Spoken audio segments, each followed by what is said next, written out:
খেয়ে বলো কেমন লাগছে। ভালো বানিয়েছে। খুব টেস্টি। সাধারণত মেলাতে তো সেইভাবে টেস্ট হয় না। আমি আমার পছন্দ মতো আলু পটু দিইনি, আলু স্যালাড। আর আমার মনে হচ্ছে বিয়ে হবে, তাই দেখো বাটারফ্লাই চলে এসছে আমার গায়ে। এই যে আমার জন্য ঘুগনি নিয়ে নিলাম আমি। আর কেমন হয়েছে?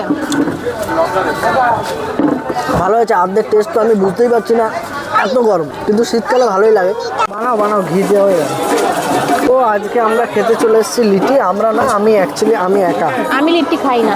ও লিট্টি খায় না, ও লিট্টিটাকে খুব বাজেভাবে দেখে। কিন্তু না না, যেটা নিজে বানিয়ে খাবো সেটাই খাবো। আমাকে কেউ বানিয়ে দেবে সেটা আমি খেতে পারি না। কেন এরকম কেন? আমি একটু হাইজেনিক তো। তো বাইরের কোনো খাবার খাও না তুমি? না, বেছে খাই। বেছে খাও মানে তুমি বলতে চাইছো তুমি দামি আর আমরা কম দামি, তাই তো? আমি একবার বলিনি। আচ্ছা, মনের ব্যাপার, তুমিও খেতে পারো সেটা। আমি তো খাই এমন না, বাট লিট্টিটা খাই না। আমি তো খাবো। আমি খাবো, কেননা অনেকদিন ভাবছি খাইনি। সবসময় নাকের পটাও খাও, কি হয়েছে তাতে? দেখতে পারলে তো বন্ধুরা কিরমভাবে ছোট হতে হয়। তার জন্য বলি বিয়ে করো, লাইফে এগিয়ে চলো। বুঝতে পেরেছো তো? চলো লিট্টি খাও। তো কেমন খেলে? ভালো বানিয়েছে, একদম আগের মতো।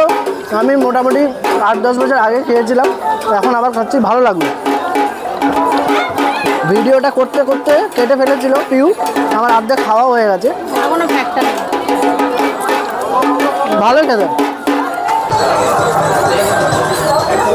খারাপ না, ভালো। ফাইনালি পিউ ফুচকা খাওয়া চলছে, তাই তো? কেমন ফুচকাটা কেমন? আগের দিন তো পুরো গন্ধ ছিল তেলে।